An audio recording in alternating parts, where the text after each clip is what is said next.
Bonsoir à tous et bienvenue dans Tout sur un plateau. Il puise son énergie dans ses lectures et ses écrits. Notre chroniqueur Erwan Larrer vous dévoilera sa sélection littéraire. Je vous présente Erwan Larrer. Bonsoir Erwan. Bonsoir Amélie. C'est vous qui avez fait la sélection littéraire de la semaine dans Tout sur un plateau. Tadam. Tadam. Effectivement. On va découvrir ça ensemble dans quelques instants.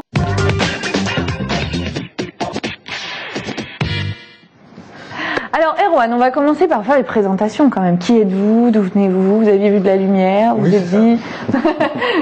Donc vous êtes écrivain à la base. Oui, je suis auteur et donc j'avais eu l'honneur d'être invité à la sortie de mon roman sur le plateau. Et donc voilà, puisque l'occasion m'est donnée parce que je suis un grand lecteur avant d'être un auteur et depuis longtemps.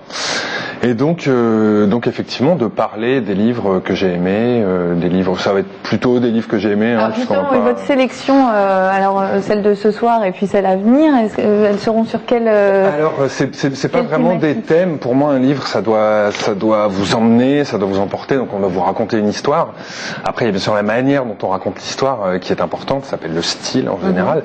Et donc effectivement, l'adéquation du style et du fond fait un bon livre, un moyen livre, un moins bon livre.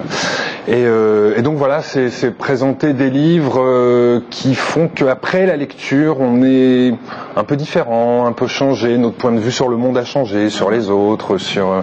Voilà, pour moi un livre c'est... d'un bon livre? Oui, quelque part, oui. Ça ne soit pas neutre. C'est-à-dire qu'on finisse pas le livre, qu'on soit pas le même après la lecture qu'avant la lecture. Donc, alors c'est ce qui s'est passé par exemple avec le livre de Philippe Génada. Avec le livre de Philippe Génada. Donc Philippe Génada, est-il besoin de rappeler Oui, rappelez-nous. Oui, d'accord. Alors c'est son 9e roman, je crois. Il a eu le prix de Flore avec son premier livre qui s'appelait Le Chameau Sauvage à la fin des années 97. Et Philippe Génada est un auteur assez particulier dans le sens où il fait de sa vie un roman. C'est-à-dire que Philippe Génada ne raconte que sa vie en la romançant. Donc il a écrit un livre par exemple qui s'appelle Les Brutes sur son expérience du service militaire qui est complètement hilarant. Il a écrit La rencontre avec sa femme. Enfin bon. Aussi ses vacances tragiques en Italie avec un incendie sur la plage de Manacora qui s'appelle Plage de Manacora 16h30, qui est un magnifique livre.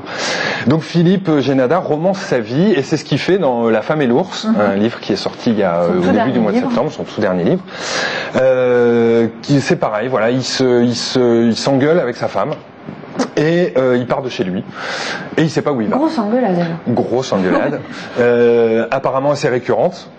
Et puis il part de chez lui et il va retrouver ses amis dans les bars qu'il fréquente. Et puis il croise une jeune fille qui le reconnaît alors qu'il est ivre-mort sur un banc. Et puis il veut la retrouver. Mais enfin bon, c'est plein d'aventures complètement non aventureuses.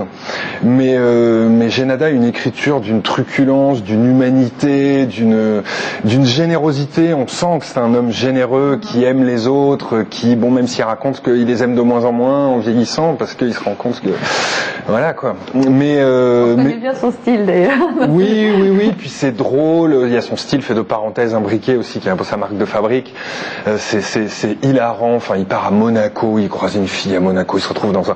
Enfin, voilà. Donc pour ceux qui aiment Philippe Génada ou ceux qui ont envie de le découvrir, il n'y a pas besoin d'aimer Philippe Génada. C'est vraiment, c'est truculent, c'est drôle, c'est vif, c'est alerte, on rigole, c'est fin, c'est bien écrit. Enfin. Je sens qu'Antoine a envie de le lire. Je me précipite à une librairie pour ouais, c'est efficace. La femme est efficace. Voilà. Et donc le titre vient de Philippe Génada ressemble un peu à un ours physiquement. C'est vrai. Et c'est un conte pour enfants. Il commence à lire un conte qui s'appelle La Femme et l'Ours. Et puis voilà, il cherche sur Internet et puis il se rend compte du parallèle avec sa vie. Enfin voilà, le titre vient de là. Donc à lire, La Femme et l'Ours. On passe à un autre univers. Hein. Oui, autre univers. Xabi Molia. Donc Xabi Molia qui est un jeune auteur. Ça doit être son 4e roman. Il doit avoir 35-36 ans. Qui est aussi un cinéaste et qui enseigne d'ailleurs le cinéma à Poitiers, à l'université de Poitiers, donc pas très loin de chez nous. Un voisin. Et qui a fait un film qui s'appelle 8 fois debout, qui a très bien marché il y a 2 ans, je crois. Une bonne critique. Il est en train de préparer le suivant. Et donc Xabi Molia a écrit un livre que j'avais beaucoup aimé, qui s'appelle Reprise des hostilités. Et là, il sort un livre qui s'appelle Avant de disparaître, qui est d'une écriture là par contre plus austère, mais qui colle avec le sujet puisque c'est un... Est-ce qu'on peut dire que c'est un roman d'anticipation? Oui, voilà. On est dans un Paris qui s'appelle Paris Citadelle, qui est assiégé par des humains qu'on appelle les infectés. un peu comme Je suis une légende de Richard Matheson. Hein, c'est le chaos. Très beau livre de Richard Matheson. Oui, c'est un peu le chaos et donc lui est médecin et donc il essaye de voir qui est infecté, qui n'est pas infecté, mais surtout un jour sa femme disparaît.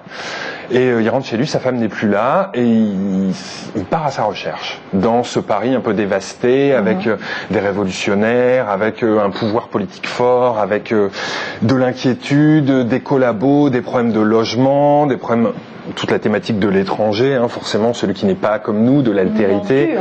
Un univers très dur, une écriture très sèche et très belle, mais c'est surtout, donc ça c'est le cadre, hein, on est un peu de, et c'est surtout la quête de l'amour. Enfin, qu'est-ce qu'on a aimé chez une femme? Pourquoi, quand elle disparaît, on a envie d'aller la chercher, même si ça allait plus très bien entre eux. L'amour perdu. Oui, c'est vraiment une réflexion sur l'amour, et parce qu'il y a aussi son fils qui est parti à la guerre, et donc il se pose des questions sur sa relation avec son fils. Donc c'est vraiment ça. Oui, c'est la question sur la femme qui disparaît, est-ce qu'elle disparaît métaphoriquement ou est-ce que c'est juste l'amour qui disparaît, le sentiment amoureux. C'est très très beau, c'est très très fin, c'est très bien écrit, c'est vraiment bouleversant. Avant de disparaître de Xabi Molia. Voilà. Merci beaucoup Erwan. Eh bien, avec vous restez avec nous en deuxième partie de l'émission. Puisque c'est demandé si gentiment. Mais oui, on va parler de danse urbaine dans quelques instants, c'est juste après la pub dans Tout sur un plateau.